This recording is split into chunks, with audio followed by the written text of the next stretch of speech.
బృందావనంలో కృష్ణుడు నివసించిన సమయం చాలా పవిత్రమైనదిగా మరియు అద్భుతమైనదిగా పరిగణించబడుతుంది. హిందూ పురాణాల ప్రకారం కృష్ణుడు తన బాల్యం మరియు యవ్వన కాలాన్ని సుమారుగా 5 నుండి 10 సంవత్సరాల వయస్సు వరకు బృందావనంలో గడిపాడు. ఈ సమయంలో అనేక ముఖ్యమైన సంఘటనలు జరిగాయి. వాటిలో కొన్ని బాల్యలీలలు. కృష్ణుడు తన స్నేహితులతో కలిసి ఆడుకోవడం, వెన్న దొంగిలించడం వంటి అనేక అల్లరి పనులు చేసేవాడు. ఈ లీలలు భక్తులకు ఎంతో ఆనందాన్ని కలిగిస్తాయి. రాధతో ప్రేమ.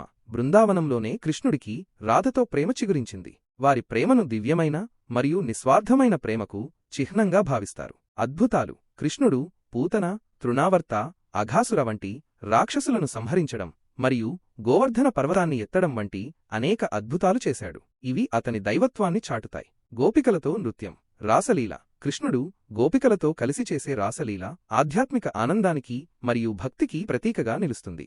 కాబట్టి బృందావనంలో కృష్ణుడు ఉన్న సమయంలో అనేక మధురమైన లీలలు, ప్రేమ కథలు మరియు అద్భుతాలు జరిగాయి. ఈ సమయం హిందూ సంస్కృతిలో ఒక ముఖ్యమైన భాగంగా పరిగణించబడుతుంది.